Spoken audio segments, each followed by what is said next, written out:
And there have been more than a few cases of people who have been in a very bad place when they came across going free and they changed course as a consequence, and they're getting better and better.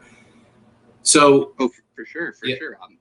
I know of one of them very clearly, if you remember my original super chat to you. I do indeed, good sir. I do indeed.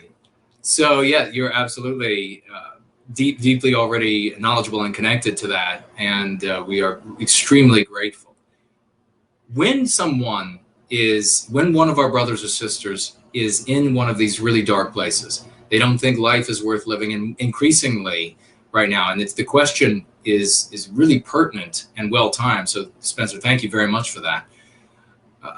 With everybody getting fired right now, with people afraid of COVID-19, people getting sick with COVID-19, and their loved ones getting sick with it, they are descending into very dark places. People don't know, or people have long since forgotten how to get along with each other. So they're suddenly thrust into each other's midst. They can't escape. They're talking about this like, I need to be able to get away. No, you're missing something. You're sick. And that's why you can't be in the presence of those you love. You can't be in the presence of other of our brothers and sisters out there. And they're descending into this darkness.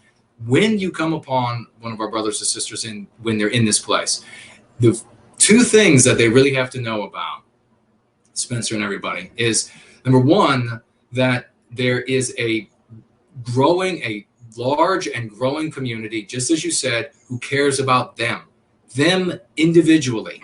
They're not just a social security number. They're not just somebody who gets a phone call from the Republican or Democrat Party when a vote is up. They're not just somebody who's contacted when a donation is wanted from some egoist in the white positive sphere or elsewhere.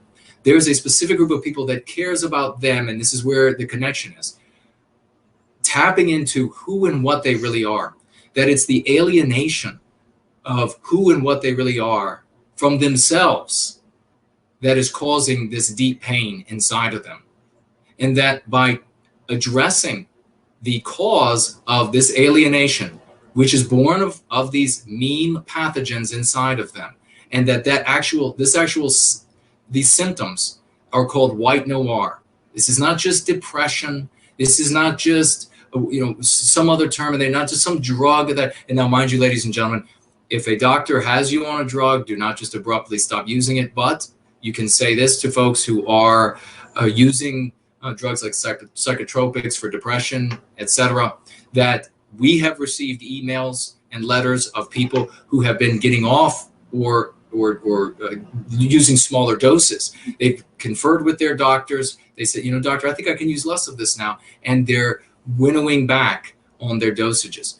You can tell these people who are in this dark place that they have something inside of them that they have been estranged from, something glorious, something beautiful, and that they can tap into that beauty and glory by way of this community who will care about them as an individual, that we are all redeeming ourselves, that we all have things that we've done wrong, embarrassed of, ashamed of, or whatever it is, but that we are all moving toward that mountaintop.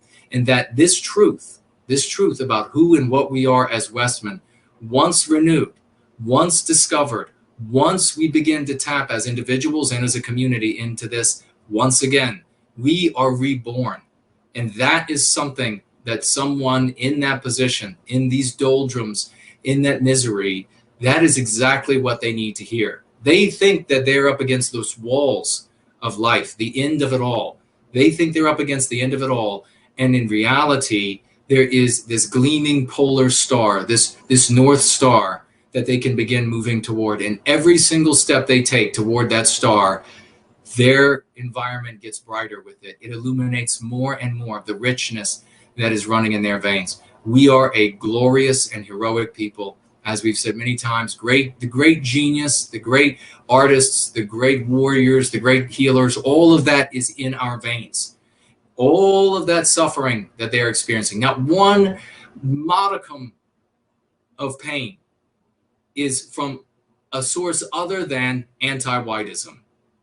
their pain for the job they can't get, for the love they didn't find, for the relationships that they can't maintain, for something inside themselves that makes them abusive toward others, so they're driving them off. This comes from anti-whiteism. When they learn that these things have a source and that they can begin treating this, they then have something that they can work toward. And this also, that we recognize in the white positive sphere and going free, that there isn't a one and done, that you're not going to say, flip this switch, and now you're suddenly on that escalator toward the mountain's top. No, we know that we're actually hoofing it up the mountain, and that there are going to be times when the rock is loose and we're going to slide back some. We recognize that we're all going to be making these mistakes, but that we keep moving forward, and we're going to be recognizing that person for his or her successes. They're not going to be alone.